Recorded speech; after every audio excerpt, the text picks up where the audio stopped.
So the problem is if theta lies in the first quadrant where cos theta is equal to 8 by 17, then find the value of cos 30 plus theta plus cos 45 minus theta plus cos 120 minus theta k. So let's see how we will solve this problem.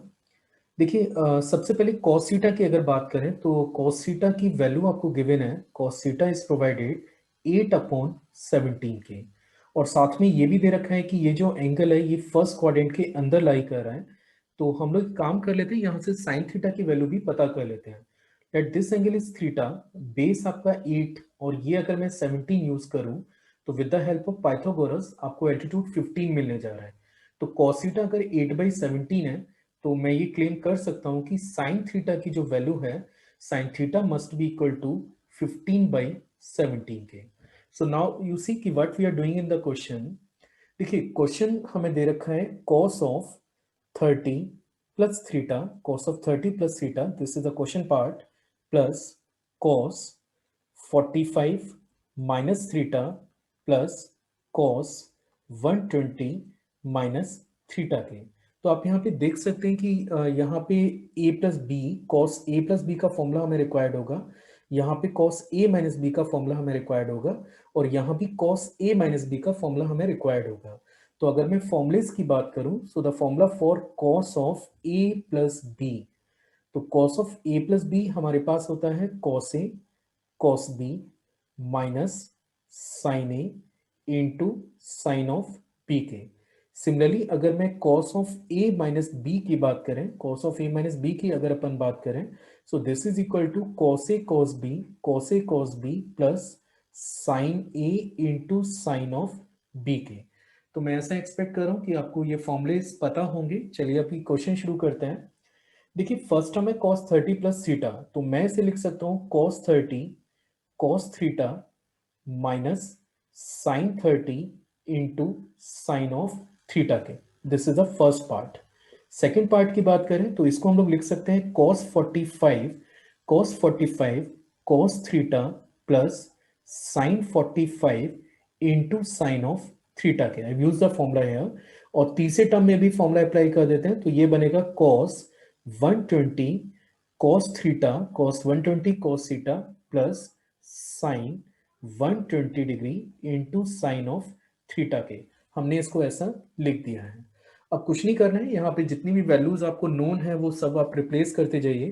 तो देखिए first term हमारे पास बनेगा, first term मेरे पास बनेगा √3/2, क्योंकि cos 30 आपका √3/2 होता है, into cos of theta, this is the first term, minus 1/2 into sine of theta के। ऐसा हम लोग इसे लिख सकते हैं। cos 45 होता है 1/√2 and this is cos theta, this is cos theta. sin 45 again it is 1/√2 into sine theta into sine theta. cos 120 degree की बात करें तो this value is actually -1/2, so now this is -1/2 cos theta, और sign 120 degree की बात करें तो ये होता है √3/2 and this is sine of theta के। तो मैं ऐसा एक्सपेक्ट कर रहा हूं कि ये लाइन तक आपको सारे स्टेप्स क्लियर होंगे। Now what we are doing, हम लोग cos थीटा और sin थीटा को सेपरेट कर लेते हैं।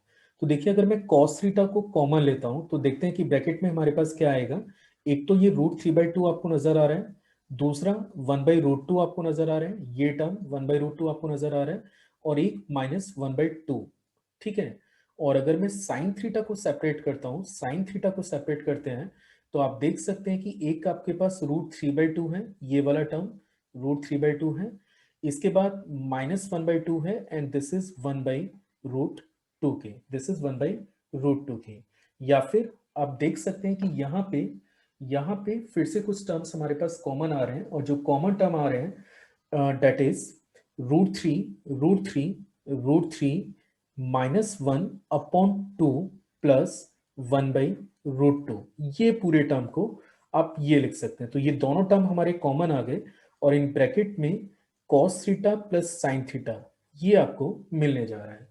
तो अभी कुछ नहीं करना है, जो वैल्यूज आपने फाइंड आउट करके रखी हैं ये सारी वैल्यूज आपको यहाँ पे यूज करनी है।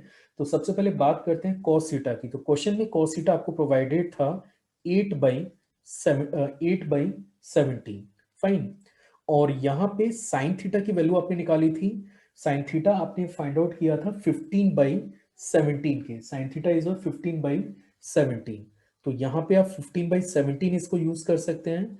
ये आपका एक पार्ट हो गया, और दूसरा पार्ट है √3 - 1/2 + 1/√2 के।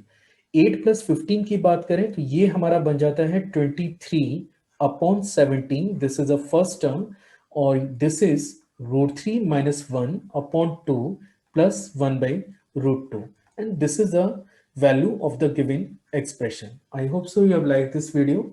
Thanks for watching.